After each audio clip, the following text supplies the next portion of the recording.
in fact, what you do today for sure, and very different from even what you did right out of college, right? Yeah. And I remember you were on Wall Street. Yeah, that's another transition. So you have seen that I've done this. My career has been changed a couple of times. The reason I got into finance is also purely after my interests. I gradually developed more interest in the finance. As I think, I consider myself not as a type of person that I can have the guts and the braveness to do the venture. So I think as a professional, maybe for me to do engineer is really not a long-term devotion that I can think of myself putting. Maybe more in a direction I think professional like financial service, medical and legal practice, they would have a long-term value. As you grow, your network and becomes more valuable and that kind of thing. So that actually my initial thoughts on my transition to the financial services. Mm-hmm. So I was just at the beginning of my career. I actually did work for in tech company. I worked for Northern Telecom for a few years as an engineer, and then What year in Nortel? I graduated in '92 and then worked for a very small company for 1 year, then joined Nortel. So that's '93. That was actually when telecom really picked up, the yes. optical communication.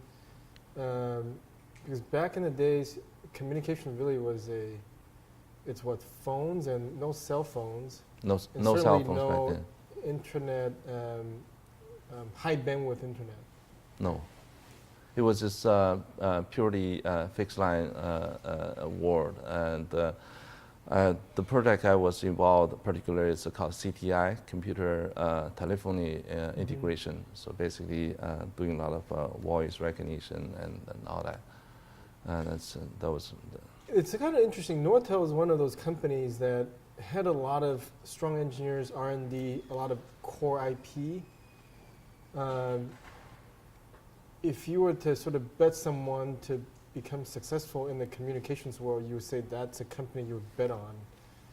But interesting enough, these days you don't hear Nortel anymore, right? It's gone. Yeah. So it's almost like, we know hindsight is 2020. Communication industry has grown, right? Who would have imagined you could have internet at your fingertip? But Nortel actually was in the prime position to benefit from that, but they didn't, right? It's a clear case of incumbent, in the industry that actually took off, but then they were left behind. What did you see, if you were to look back, did you see something in that company that what they could have done differently, so they would have been the beneficiary of the telecommunications revolution? Well, I think that's really a good question. This is a very typical case, where you could have been left out. One particular reason for Nortel and or other Canadian companies, they were actually really the front runner. Nortel, or as a bigger a platform called Bell Canada. Bell Canada is a bigger umbrella company. They were doing a lot of advanced studies and the technologies in communication. I think one of the reasons they did not catch the wave, or they did not sustain their leadership. They actually did try to manage to catch the wave. One of the reasons is because of the loss of talent, engineer. Right. I saw a huge wave, for Canadian engineers. Migrating to the U.S., especially Silicon Valley. Here, one of the reasons because of the higher compensation, and I think the more important is because of the venture culture here. Yeah. You see a lot more opportunity than in Canada. I think it's a much more laid-back culture. People tend to be very laid-back, and not many people are, geared up for doing their own startups. Right. And also, venture industry was not that developed. So those are the reasons contribute to, the loss of engineer and talents. And I think that's a very important reason for Canadian companies. You've seen a couple of times that happens, including the downfall of BlackBerry. It's another startup from my own university. Yeah.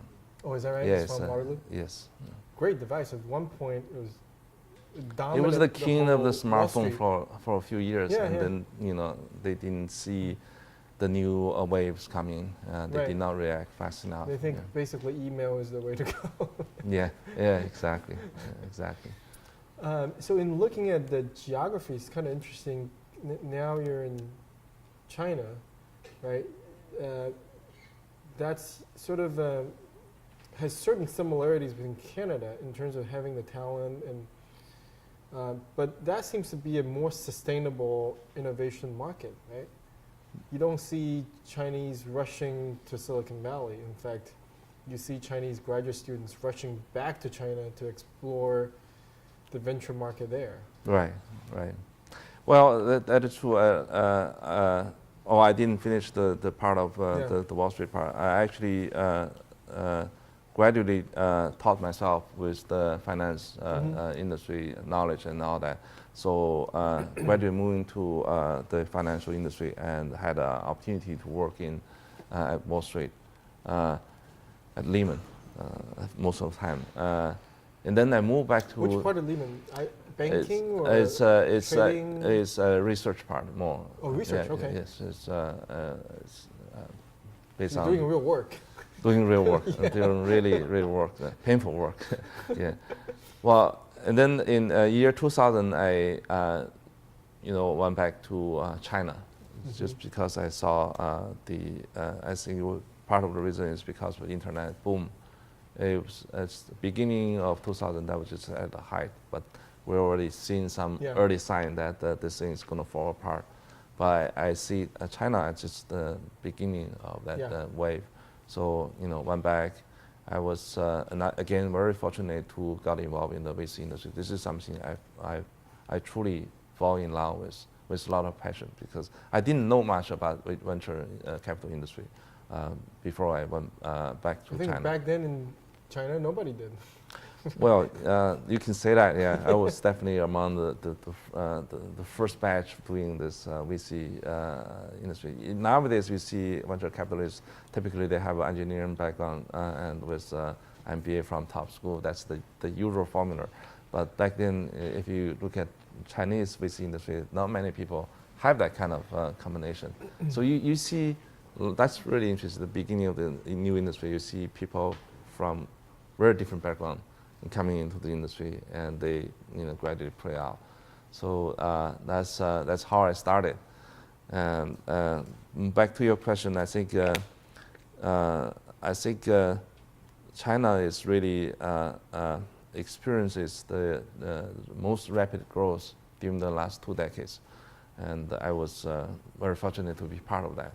And that's why you see a major trend for the Chinese overseas students returning to China and trying to start their own business based on their knowledge and experience here in the U.S. And also, in the early days, especially in the internet world, you see a lot of companies, they are trying to copy the successful business model here. I think that makes a lot of sense. It's a proven model. You don't have to try it out, so you can quickly launch the local service quickly with higher certainty. So in early days, you see a lot of success based on that kind of model.